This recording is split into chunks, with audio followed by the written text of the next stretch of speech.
Hi అండి. ఈరోజు మనము కట్లెట్ ఎలా చేసుకోవాలో చూద్దాము. దానికోసం అయితే నేను ఇదిగోండి 5 అవర్స్ నానబెట్టుకున్న శనగలు. ఈ 5 అవర్స్ ముందు నానబెట్టాను. ఇవ్వండి వాటితో పాటు మీడియము 4 ఆలుగడ్డలు.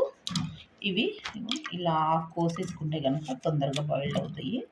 ఒక 5 నుంచి 6 విజిల్స్ వచ్చేంత వరకు ఉంచాలి.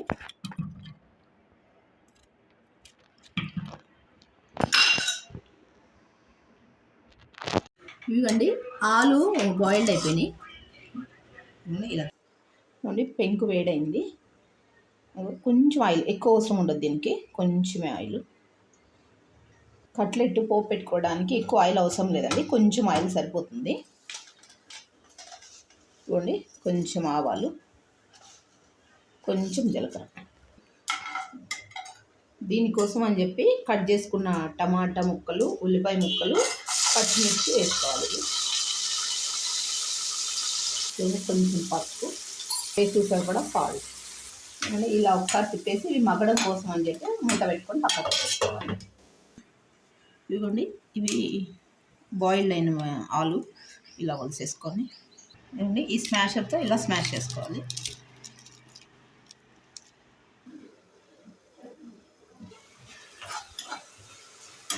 ఇవన్నీ ఒక్క 2 మినిట్స్ మగ్గాలి.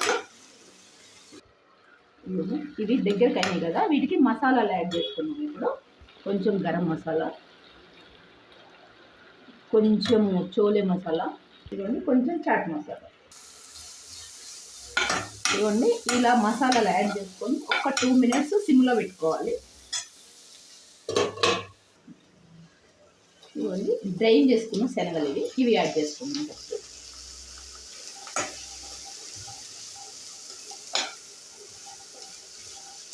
ఇందాక స్మాష్ చేసి పెట్టుకున్న ఆలు ఉన్నాయి కదా, ఇవి యాడ్ చేసుకున్నాం.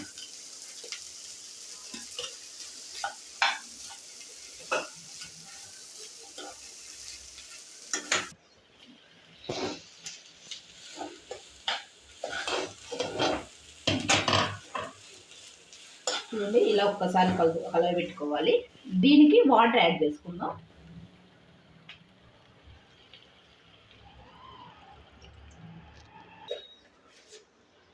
ఇదిగోండి లైట్గా కారం, కొంచెం కారం. ఇదిగోండి ఇలా ఒక్కసారి కలబెట్టుకోవాలి.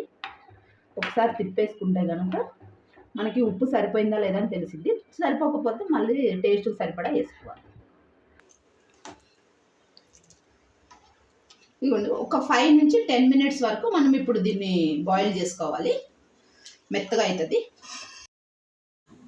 కట్లెట్ రెడీ చేసుకున్నాం కదండి. ఇప్పుడు పానీపూరి వాటర్ రెడీ చేసుకుందాము. దానికోసం అని చెప్పి ఇదిగోండి ఫ్రెష్గా ఉన్న పుదీనా, కొత్తిమీర, ఇవ్వండి ఒక 4 పచ్చిమిర్చి, కట్ చేసి పెట్టుకున్న అల్లం ముక్కలు. ఇగో వీటిని మెత్తగా గ్రైండ్ చేసుకోవాలి. ఇదిగోండి ఇలా మెత్తగా గ్రైండ్ చేసుకున్నాను. దీన్ని వాటర్ కలుపుకుందాము, పానీపూరి వాటర్ కలుపుకుందాము. ఇదిగోండి దీనికోసం అయితే ముందుగా పానీపూరి మసాలా మనకి బయట దొరికింది కదండి,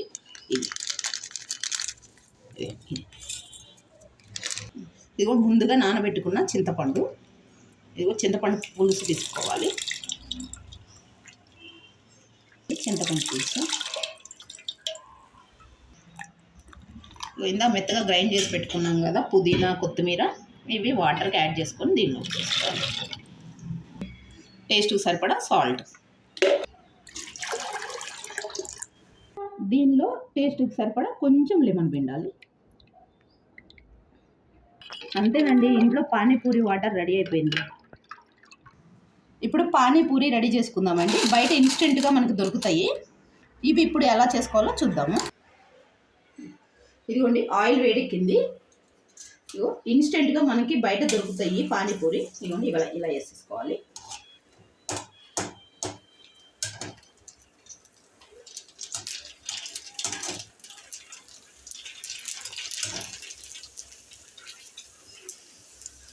ఇదిగోండి ఇలా వస్తాయండి.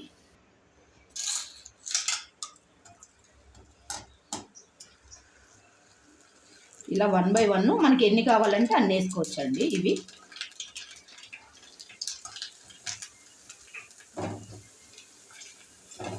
ఇవ్వండి, ఇలా కొంచెం గోల్డెన్ బ్రౌన్ కలర్ వచ్చేంత వరకు వేయించుకుంటే కనుక బాగుంటాయి. ఇలా ఇదిగోండి, ఇది రెడీ అయిపోతుంది మనకి పానీపూరి. ఇది కట్లెట్ రెడీ అయిపోతుందని ఇంకొక 5 మినిట్స్ ఉంటే సరిపోతుంది. ఇది ఇదిగో రెడీ అవుతుంది. ఇదిగోండి అయిపోయింది. ఇది కట్లెట్ అయితే అయిపోయింది. దీన్ని ఇదిగోండి స్మాష్ చేసుకోవాలి. ఇదిగో ఇలా మెత్తగా స్మాషర్తో స్మాష్ చేసుకోవాలి. పైనుంచి కొంచెం కొత్తిమీర వేసుకోవాలి. ఇదిగోండి అయిపోయిందండి, అంతే. ఇంకా కట్లెట్ అయితే రెడీ అయిందండి. దానికి మనము ఆనియన్స్, మన ఇంట్లో అయితే కారపూస ఉంటుంది కదా, పైనుంచి దాన్ని వేసుకుందాము. తర్వాత అయితే మనము ఇంకా పానీపూరిలోకి వెళ్ళిపోదాము. ఎంతో ఇష్టమైన పానీపూరి, దానికోసం అని చెప్పి మనం ముందుగా ఆనియన్స్ అన్నీ కట్ చేసి పెట్టుకున్నాం కదా, అవన్నీ ఒక ప్లేట్లో పెట్టుకొని 1 బై 1 అమర్చుకొని వీళ్ళకి కావాల్సిన రీతిలో పెట్టాలి. ఒక ప్లేట్లో మనము కావలసినవి అన్నీ ఒక దగ్గర జమ చేసుకొని 1 బై 1 పెడుతూనే ఉండాలి. తింటూనే ఉంటారు. మనం బయట దొరికేలాగే ఉంటాయండి. ఇంట్లో ఒకసారి ట్రై చేయండి మీరు కూడా. పప్పు ఆనియన్ అయితే పెట్టుకొని మనకు కావాల్సినప్పుడు వాటర్ వేసుకొని తినేసేయాలి. నచ్చితే ఒక లైక్ చేయండి.